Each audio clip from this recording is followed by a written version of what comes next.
भक्तजनों, आज आप सुने सूर्य भगवान की व्रत कथा। जो भक्त सूर्य भगवान का व्रत करते हैं, उनकी व्रत कथा सुनते हैं, उन पर सूर्य देव बहुत प्रसन्न हो जाते हैं, सारे इच्छाएं पूर्ण कर देते हैं। अगर सूर्य देव का आप सच्चे मन से पूजा करते हैं, उनकी श्रद्धा पूर्वक कथा सुनते हैं, तो सूर्य देव फल ही फल देते हैं। एक बार सूर्य भगवान को हम लोग जयकारा लगा लेते हैं, उसके साथ कथा सुनते हैं। सूर्य देव की जय हो, सूर्य देव की जय हो। एक गांव था। उस गांव में एक ब्राह्मण और ब्राह्मणी रहा करते थे। ब्राह्मण देव सूर्य भक्त थे।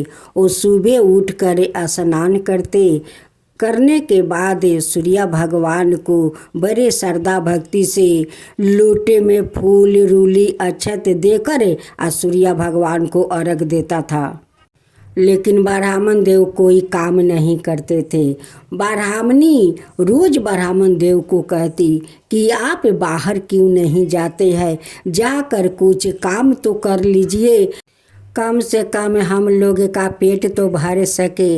लेकिन ब्राह्मणी को बातें ब्राह्मण देव नहीं सुनते और नहीं मानते। ब्राह्मणी का बात सुनते सुनते एक दिन ब्राह्मण देव एक धोती लेते हैं और एक लोटे लेकर घर से निकल जाते हैं। जाते समय अपना मुंह ढाक लेते हैं। गांव को सारे लोग देखकर कहने लगे कि देखो देखो, ब्राह्मण देव अपना मुंह ढाक कर कहीं बाहर जा रहे हैं। जात जात ब्राह्मण देव एक जंगल में पहुंचा। वहाँ पर एक छोटा सा तालाब था। एक पीपल का पेड़ था, जो पीपल का पेड़ सूखा हुआ था। तालाब सूख गया था, उसमें थोड़ा सा गंदा पानी जमा हुआ था। ब्राह्मण देव उसी पीपल का पेड़ के पास जाकर रहने लगे। वही जल तालाब से लाकर सूर्य भगवान को वो जल ढालते। ब्राह्मण देव जो जल को सूर्य भगवान को देते थे, वही जल पीपल का जड़ से होकर उस तालाब में जाता था। अब तो इधर पीपल का पेड़ हरे भरे हो गया और जो जल तालाब में गया, तालाब भर गया। तालाब का पानी बहुत साफा हो गया। उस तालाब में सूर्य भगवान को छाया दिखने लगा। एक दिन सूर्य भगवान उस ब्राह्मण देव पर प्रसन्न होकर वही तालाब के किनारे आते और ब्राह्मण देव से कहते कि ब्राह्मण देव कुछ मांग लो, कुछ मुझसे मांग लो। लेकिन ब्राह्मण देव को वहाँ पर कोई मनुष्य दिखाई नहीं देते, एक पाकी पंछी तक दिखाई नहीं देते। ब्राह्मण देव सोचने लगे कि यहाँ पर कोई तो भूत है कि मुझसे रोज कहता है कि कुछ मांग लो ब्राह्मण देव, कुछ मुझसे मांग लो। इसी कारण से ब्राह्मण देव दुबला होते गए, दुबला होते गए। एक दिन ब्राह्मणी ब्राह्मण को खोजते खोजते उसी जंगल में पहुंच जाती है। जाकर देखती है कि ब्राह्मण देव तो बहुत दुबला हो गए हैं। ब्राह्मणी ब्राह्मण से पूछती है कि आप इतना दुबला क्यों होते जा रहे हैं, क्या कारण है, मुझसे बताओ। ब्राह्मण देव कहते हैं कि मैं क्या बताऊं, जब मैं तालाब में स्नान करने जाता हूं, सूर्य भगवान को अर्घ दे देता हूं, तभी बोलता है कि ब्राह्मण देव मैं तुम पर बहुत प्रसन्न हूं, तुम अब कुछ मांग लो, तुम अब कुछ मांग लो। रोज मुझसे यही बात कहता है। ब्राह्मण के बात सुनकर ब्राह्मणी समझ गई कि वो तो सूर्य देव है, वही तो आकर ब्राह्मण देव से रोज यही बात कहते हैं। ब्राह्मणी ब्राह्मण देव को सिखाती है कि काले आप जाओ स्नान करने, अगर ये बात सुनो तो तुम यही कहना, 9 खंड के महल मांगना, महल के अंदर सोने के पलना मांगना, पलने में बालक मांगना और दास दासियों को भी मांगना कि जब मैं जाऊं महल में तो दास दासियों को पालना झूलाते मैं देखूं। ब्राह्मण देव को ये बात बताकर अपना झोपड़ी में लौट जाती है। दूसरा दिन जब ब्राह्मण देव तालाब में स्नान करके सूर्य भगवान को अर्घ दे रहे थे, उसी समय सूर्य भगवान फिर प्रकट हुए और ब्राह्मण देव से कहने लगे, मैं तुम पर बहुत प्रसन्न हूँ, आज जो चाहे सो मांग लो। तब ब्राह्मण देव कहने लगे कि अगर आप सूर्या देव मुझ पर प्रसन्न है तो मुझे 9 खंड का महल दीजिए। महल के अंदर सोने के पलना दीजिए, पलने में बालक दीजिए और महल के अंदर दास दासियों को दीजिए। जब मैं महल में लौटूं तो पलना को दास दासियों को झुलाते मैं देखूं। सूर्य भगवान कहते हैं कि ब्राह्मण देव, देखने में तो आप बहुत भोले भाले लगते हो, लेकिन एक बार में आप इतना कुछ मांगकर मुझे ठगा लिया। उधर सूर्य भगवान ब्राह्मण देव को वो झोपड़ी से महल बना देते हैं। महल में सोने के पलना दास दासी से भर देते हैं। जब ब्राह्मण देव अपना झोपड़ी पर लौट रहे थे तो देखता है कि झोपड़ी के जगह तो महल है, मेरा झोपड़ी तो नहीं है। उसी महल से एक दासी जा रही थी। उसी दासी से ब्राह्मण देव पूछते हैं कि यहाँ पर एक झोपड़ी था, उस झोपड़ी में मेरी पत्नी रहती है, वो कहाँ गई। उसी समय ब्राह्मणी रेशमी चुनरी पहने हुए, सोने का पूरा शरीर आभूषण पहने हुए वो बाहर आती है। देखती है ब्राह्मण देव को तो कहती है कि ये तो आपका ही महल है, आपके ही कारण ये महल हुआ है, आपके ही कारण इतना सारा दास दासी महल में भरे हुए हैं। सूर्य भगवान तो ब्राह्मण देव को पूरा तकदीरें बदल दिया। उस गांव में एक राजा था। जब राजा को पता चला कि ब्राह्मण करोड़पति बन गया है, उनकी महल हो गया है, तो राजा अपना नौकर को बैठाकर कहते हैं कि जाओ ब्राह्मण देव को बुलाकर लाओ। राजा का नौकर जाता है, ब्राह्मण देव को बुलाकर राजा का महल में ले जाता है। राजा ब्राह्मण देव से कहता है कि कुछ दिन पहले तो तुम्हारा घर में खाने को भी कुछ नहीं था, और तुम किसका घर लूटा है कि इतना बड़ा करोड़पति बन गया। ब्राह्मण देव कहते हैं कि नहीं राजा साहेब, मैं किसी को घर नहीं लूटा है, ये तो सूर्य भगवान का कृपा है, उन्हीं के कृपा से तो ये महल हुआ है। इस महल में इतना दास दासी भरे हुए हैं।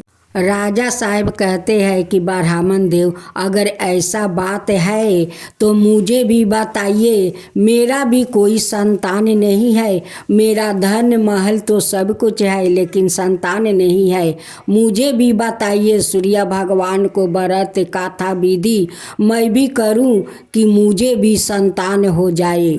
ब्राह्मण देव राजा से कहते हैं कि आप हर रविवार को दिन सुबह उठकर स्नान करके स्वच्छ होकर लोटे में जल लीजिए, उसमें फूल अक्षत रोली लेकर सूर्य भगवान को अर्घ दीजिए और एक समय आप भोजन कीजिए। पूजा श्रद्धा भक्ति से होना चाहिए सूर्य देव का। ब्राह्मण देव को कहे अनुसार राजा भी सूर्य भगवान को पूजा शुरू कर देते हैं। वो भी श्रद्धा पूर्वक पूजा करते हैं। कुछ दिन के बाद रानी गर्भवती बन जाती है। उनका घर में खूब सुंदर एक बालक को जन्म होता है। उनकी महल में बालक के किलकारी गूंजने लगा। अब तो राजा बहुत प्रसन्न हो गए। महल में बधैया बाजने लगा और राजा सारा गांव में घोषणा करवा दिया कि सभी लोग सूर्य भगवान को पूजा करें। पुरुष हो या स्त्री, सभी लोग सूर्य देव को पूजा करो। सूर्य भगवान सभी को खुशी रखेंगे, सबको दुख दूर कर देंगे।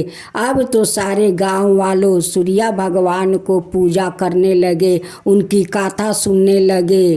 हे सूर्य भगवान, जैसे आप उस ब्राह्मण पर कृपा किया वैसे ही सबका ऊपर कृपा कीजिए। हे सूर्य देव, सबका ऊपर कृपा कीजिए। सूर्य भगवान की जय हो, सूर्य भगवान की जय हो। अब सुने सूर्य भगवान की चौथा अध्याय। द्वारिका में भगवान श्री कृष्णा के 1,80,000 पुत्र थे। उनमें शंबा अत्यंत गुणवान और रूपवान थे। एक बार देव ऋषि नारद भगवान श्री कृष्णा के दर्शनार्थ द्वारिकापुरी पधारे। उन्होंने देख कर सभी यादव कुमारों ने प्रणाम करके उनका सम्मान किया, किंतु शंभा ने अपने सुंदर के गर्भ से उन्हें प्रणाम नहीं किया, अपितु उनकी वेशभूषा को देखकर हंस पड़े। शंभा का यह अभिनय देव ऋषि को अच्छा नहीं लगा। उन्होंने भगवान श्री कृष्णा से इसकी शिकायत की। दूसरी बार जब देव ऋषि नारद द्वारिका में आए तब भगवान श्री कृष्णा रानियों के मध्य में बैठे थे। नारद जी ने बाहर खड़े रहे शंभा से कहा, बस भगवान श्री कृष्णा को मेरे आगमन की सूचना दे दो। सांब ने सोचा, एक बार मेरे प्रणाम ना करने से ये गुस्सा हुआ था, यदि आज भी इनका कहना ना मानूं तो यह और भी नाराज हो जाएंगे। उधर पिताजी एकांत में मातु मंडल के बीच में है। अनुपयुक्त समय पर जाने से वो भी अपस्त्र हो सकते हैं।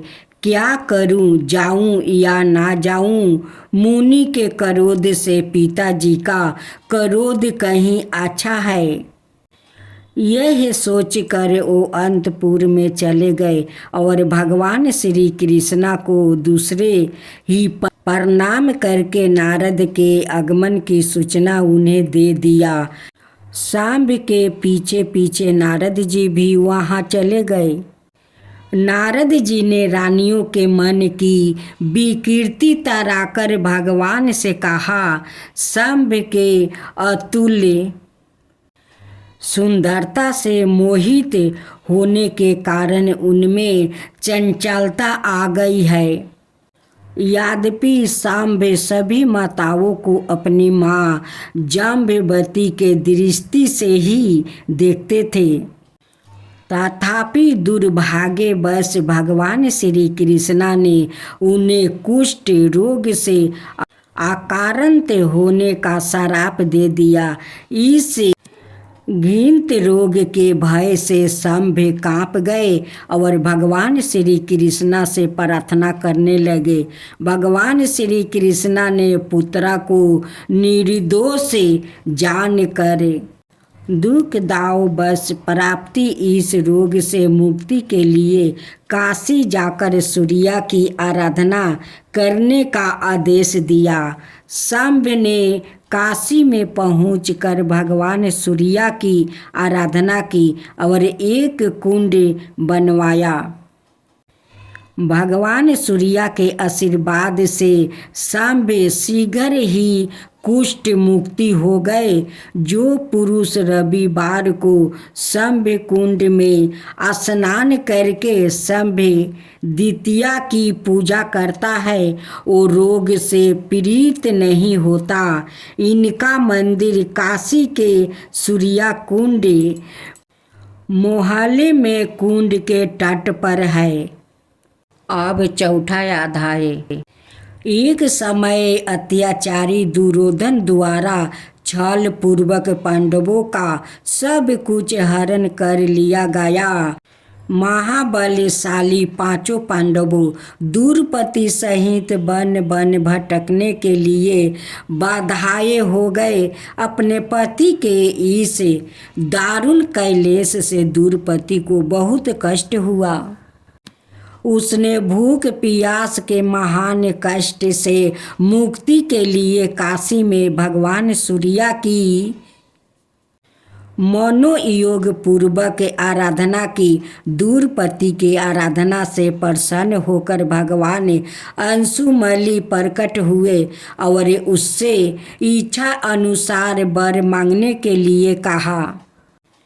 दूरपति ने कहा, प्रभु, यदि आप मुझ पर प्रसन्न है तो इस विपत्ति काल में हमारे भोजन की समस्या का समाधान करे। भगवान सूर्य ने दूरपति को कलछी और ढक्कन के साथ एक बटलोही दी और कहा, महाभोग, जब तक तुम भोजन नहीं करोगी तब तक जितने भी भोजनार्थी तुम्हारे पास आएंगे सब के सब इस अक्षय मात्रा में बने भोजन से तृप्त हो जाएंगे।